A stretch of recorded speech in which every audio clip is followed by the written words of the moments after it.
各位，在乌克兰问题上，关于特朗普28点和平计划的争论，看起来像是一个重新摆放棋盘的过程。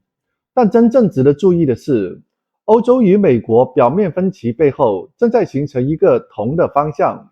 在新闻层面，外界把焦点放在计划是否满足俄罗斯要求上，而在结构层面，变化其实已经集中到一个更简单的问题，那就是战争是否正在进入一个无法延长的阶段。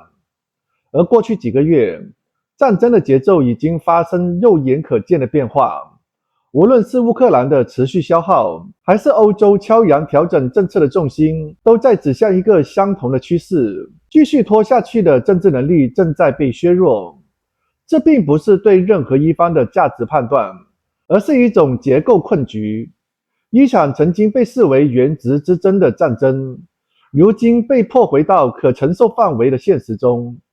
在这一点上，萨克斯教授所提出的双方都已经疲惫的判断，提供了一个关键的视角。核心矛盾实际上只剩下一条：当战争事实与政治承诺开始脱节，和平方案如何找到让双方都能下台的结构入口呢？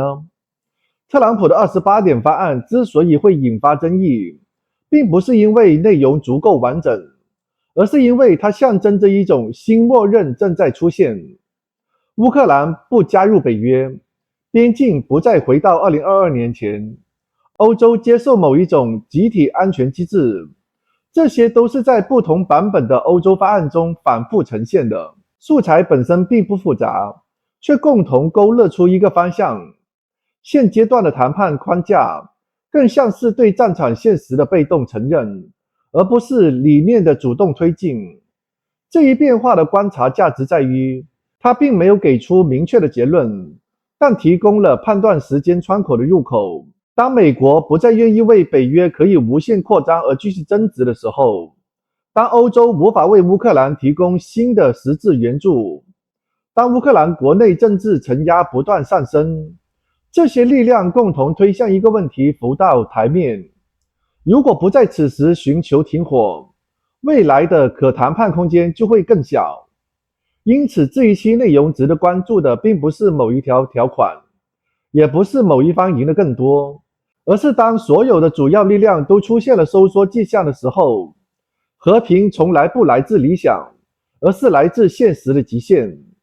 正因为如此，萨克斯教授的判断无论是否正确，但至少提供了一条讨论的真正线索。接下来我们将从他的视角进入这一条线索，看他如何理解这一场战争可能正在逼向尾声的结构。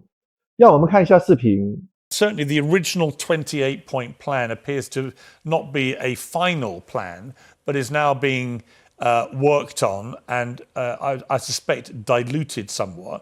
But ultimately, when you look at that 28-point plan, can you see why a lot of people are very critical of it? Because it appears to be, on the face of it, giving Russia everything it wants.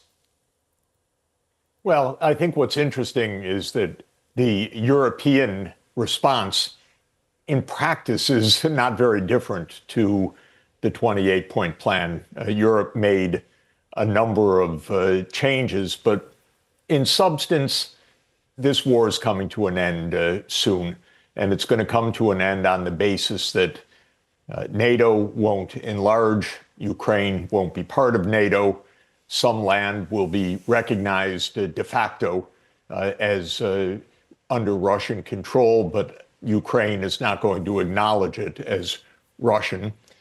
And that's going to be the way that the fighting stops.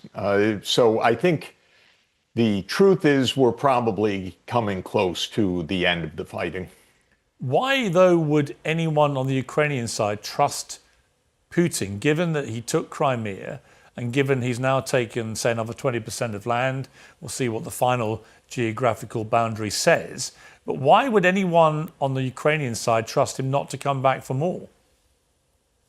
Well, the way that the agreement is structured is that if one side violates it, it ends all of the guarantees that that side has received. The idea is that this is a mutual or collective security arrangement, and it says that if one side violates it, the other side is free of any further obligations.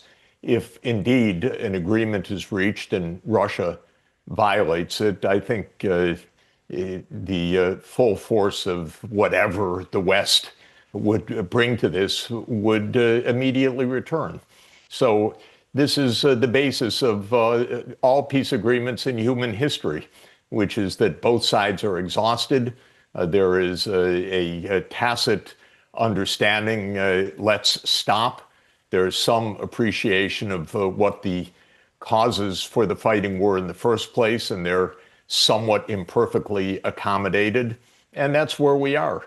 I think that this is the same here. This war was because there was a contest between NATO and Russia over Ukraine. That contest, in my view, as we've discussed many times, should have been avoided all along. There is such thing that neither the US and Britain don't like and don't agree on. That's called neutrality. But in any event, that was what was rejected by the United States 30 years ago. Russia said, don't do that. The US said, we don't listen to you. And in any event, the fighting took place. Now the war is going to end. Ukraine is not going to be part of NATO. And that's what's going to enable the war to end. We're just going to basically call it a day. Now the arguments are over the details. But everybody's exhausted. Ukraine's losing on the battlefield. Europe doesn't really have anything to offer in this except words of leaders who have no standing in their own country anyway. They're all very unpopular. Starmer, Merz, Macron. So they don't bring anything to the table anyway. And the United States does not want to fight on for a principle which the U.S. started actually 30 years ago, that NATO will go wherever it wants, and it's not interested in fighting over that. And I agree with the United States on that.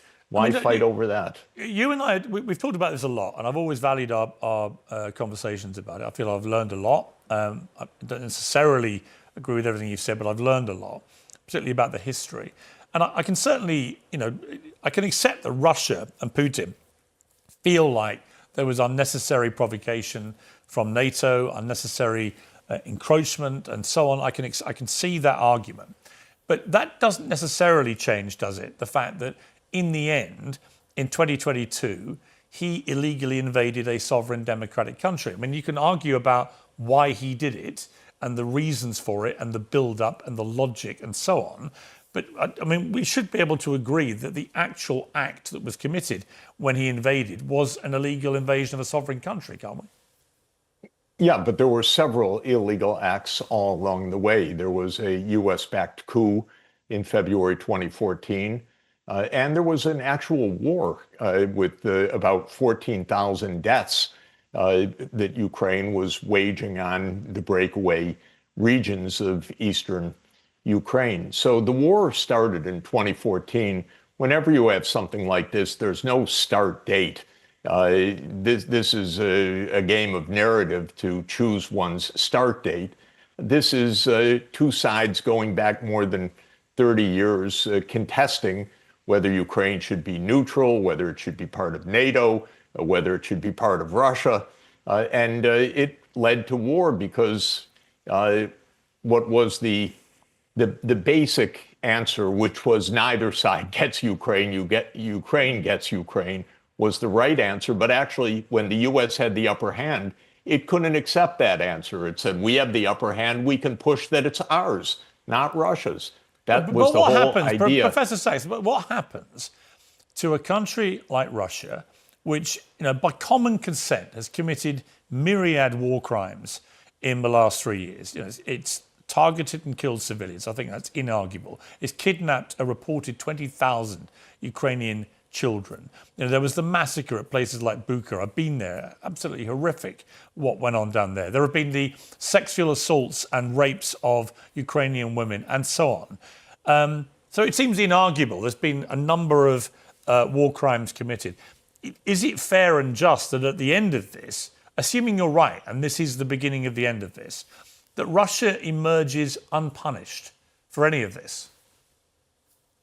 Well, If the United States were punished for all its war crimes, the world would be a better place. And if all countries were punished for their war crimes, if Israel was punished for its genocide before our eyes, if the United States was punished for overthrowing so many regimes and causing so many wars, if the United States were punished for the Iraq War, if the United States were punished for the coup in Maidan in February 2014, I'd agree with you. It would be great if governments were accountable.